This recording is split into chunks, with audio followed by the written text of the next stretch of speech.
আল্লাহর বান্দারা, আজ দুনিয়ার মোহাব্বতে পইরা আখিরাত ভুইলা গেছি। আমাদের রব আল্লাহ, আল্লাহ পাক রব্বুল আলামিন বলছেন, ইয়া আইয়ুহাল্লাযীনা আমানুত্তাকুল্লাহ, হে ঈমানদারগণ, যারা ঈমান আনছো তারা আমি আল্লাহকে ভয় করো, ভয় করার মতন ভয় করো। ওয়ালা তামুতুন্না ইল্লা ওয়া আনতুম মুসলিমুন, খবরদার খবরদার, মুসলমান না হয়ে কেউ মইরো না, মুসলমান না হয়ে কেউ কবরে যায়ও না। আমাদের প্রত্যেকের মরা লাগবেই লাগবে, মৃত্যু থেকে কেউ রেহাই পাবা না। ওরে হিন্দু বিশ্বাস করে মরণ আছে, খ্রিস্টানও বিশ্বাস করে মরণ আছে, বৌদ্ধ যে হেও বিশ্বাস করে মরণ আছে। আল্লাহু আকবার, মরা লাগবে, কিন্তু মুসলমান না হয়ে মরা যাবে না, মুসলমান হয়ে মরতে হবে। এ আল্লাহর বান্দারা, ভালো করে বুঝেন, আজ তো আমরা মুসলমান দাবি করি, নামের পরে মুসলমান। এই মুসলমানই দিয়া কাজ হবে না।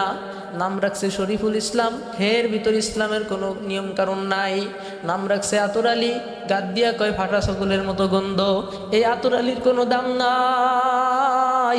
ও আল্লাহর বান্দা, মুসলমান দাবি করছ কিন্তু ইসলাম মানো না, আল্লাহরে ভয় করো না, প্রকৃত মুসলমান হইতে পারলা না। এই মুসলমানেরও কোনো দাম নাই, কোনো দাম নাই। এই জন্য আল্লাহ কয়, মুসলমান হওয়ার আগে বলছে ইয়াত্তাকুল্লাহ, ভয় করো। আমাদের সমাজে এমন মুসলমান আছে, আল্লাহু আকবার, মুসলমান দাবি করে সুদ খায়, মুসলমান দাবি করে ঘুষ খায়, মুসলমান দাবি করে দুর্নীতি করে, মুসলমান দাবি করে চাঁদাবাজি করে, মুসলমান দাবি কর কিন্তু আল্লাহর হুকুম মানো না। এ আল্লাহর বান্দারা, কেমন মুসলমান? তুমি যে মুসলমান দাবি করতেছো, আর আল্লাহকে মুসলমান হওয়ার আগে আমি আল্লাহকে ভয় করো। যদি আল্লাহর ভয় দিলের ভিতর থাকতো, তুমি কোনোদিন গুনাহ করতে পারতা না। এ আল্লাহর বান্দারা, আল্লাহর ভয় কই? আজ তুমি প্রশাসনকে ভয় করো, ওসিকে ভয় করো, ডিসিকে ভয় করো, তোমার এলাকার একটা কুকুরকে ভয় করো, কিন্তু এই পরিমাণ আল্লাহর ভয় তোমার আমার দিলের ভিতর নাই।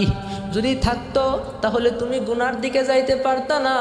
আল্লাহু আকবার, দুনিয়ার সরকারের ভয়ে তুমি হক কথা বলো না, কোরআন হাদিস দিয়া সত্য কথা বলো না। তোমার দিলের ভিতর একটা সরকারের ভয় আছে, প্রশাসনের ভয় আছে, পুলিশের ভয় আছে, ওসির ভয় আছে, ডিসির ভয় আছে, কিন্তু ওই পরিমাণ আমার আহকামুল হাকিমিন রব্বুল আলামিনের ভয় নাই। যদি ভয় থাকতো, তোমার জীবন থাকতে তুমি কোনোদিন অন্যায়ের পক্ষে কথা বলতে পারতা না। ও আল্লাহর বান্দারা, আল্লাহর কালাম, যেই কালামের ভিতর কোনো ভুল নাই, কোনো ত্রুটি নাই, কোনো সন্দেহের অবকাশ পর্যন্ত নাই। আল্লাহ, এই কালাম দিয়া সত্য কথা বলবা, অন্যায়ের বিরুদ্ধে প্রতিবাদ করবা। কারণ আমরা তো ভয় করি একমাত্র আল্লাহকে। আমরা সরকারের বিরুদ্ধে বলি না, কিন্তু বলি কোরআন হাদিস দিয়া। আমরা রাজনীতির বিরুদ্ধে বলি না। যদি বলো, হুজুর আপনি রাজনীতির বিরুদ্ধে বলতেছেন কেন? আমরা তো রাজনীতির বিরুদ্ধে বলি না, বলি তো দুর্নীতির বিরুদ্ধে, বলি প্যাডনীতির বিরুদ্ধে, বলি গাঞ্জাখোরদের বিরুদ্ধে, বলি মারামারি খুনোখুনির বিরুদ্ধে। আমরা রাজনীতির বিরুদ্ধে বলি না, কারণ এই কোরআনই তো রাজনীতি। যারা কই হুজুররা রাজনীতি করবে কেন, হুজুররা রাজনীতির বুঝে কি? আরে বেটা, মুহাম্মাদুর রাসূলুল্লাহ সাল্লাল্লাহু আলাইহি সাল্লাম তে কোরআন হাতে লয়ে রাজনীতি করছে। আমার নবী দেশের প্রধান ছিলেন, খলিফাতুর রাসূল হযরত আবু বকর দেশের প্রধান ছিল, তিনি কোরআন দিয়া দেশ চালাইছে। খলিফাতুল মুসলিমিন হযরত ওমর রাদিয়াল্লাহু তাআলা আনহু, তিনি কোরআন দিয়া দেশ চালাইছে। এই কোরআন দিয়া এখনো যদি দেশ জুড়ে চলে, তাহলে দেশে দুর্নীতি থাকবে না, চাঁদাবাজি থাকবে না, ক্ষমতার বাহাদুরি থাকবে না। কিন্তু আজ তুমি কোরআন বাদ দিয়া যত আইন পাশ করো, এই আইন দিয়া কোনোদিন আল্লাহর জমিনে শান্তি আসবে না। যদি শান্তি আসতে চাই, তাহলে তোমার কোরআন দিয়া কোরআনের আইন মানা লাগবে। আমি বলবো, বাংলাদেশের প্রধানমন্ত্রী তিনি যতই জ্ঞানী হোক না কেন, তিনি তো সৃষ্টি, আর আমার আল্লাহ তো স্রষ্টা। ওরে বান্দা, সৃষ্টি হইয়া আইন বানাইয়া কোনোদিন শান্তি আসবে না। স্রষ্টার আইন যতদিন পর্যন্ত না মানবা, আল্লাহর আইন যতক্ষণ না মানবা ততক্ষণ পর্যন্ত এই পৃথিবীর জমিনে শান্তি আসবে না।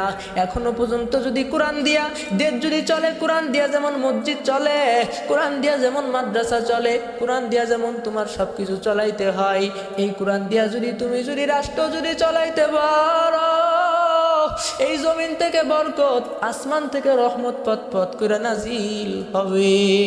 ও আল্লাহর বান্দারা, আল্লাহু আকবার, আল্লাহু আকবার।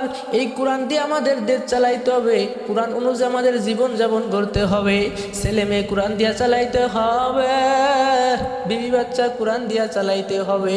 এই কোরআন দিয়ে আছে কেমন করে তুমি তোমার ছেলে পালন করবা, কেমনে তোমার বিবিকে লালন পালন করবা, কেমনে তোমার সন্তানাদি লালন পালন করবা, কেমনে তুমি ব্যবসা বাণিজ্য করবা, এই কোরআন তোমাকে দেখাইছে। এই কোরআন তোমাকে আমাকে চলার পথ নিয়ে যাইবে, এই কোরআন তোমাকে আমাকে চলাইতে চলাইতে জান্নাত পর্যন্ত পৌঁছই দিবে। এই জন্য আল্লাহর পয়গম্বর হাদিস শরীফের ভিতর বলছেন, আল্লাহু আকবার। আল্লাহর নবী বলেন, তারাকতু ফীকুম আমরাইন লান তাদিল্লু মা তামাসসাকতুহুম বিহি।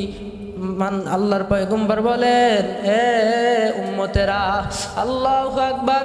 আল্লাহর নবী বলেন, আমি দুটো জিনিস তোমাদের মাঝে রাইখা যাইতেছি, একটা হইল আল্লাহর কালাম কোরআন, দ্বিতীয় হইল আমার নবীর সুন্নাত, নবীর আদর্শ। এই দুটো জিনিসকে যদি আঁকড়া ধরতে পারো, তোমরা পথভ্রষ্ট হবা না, গুমরাহি হবা না।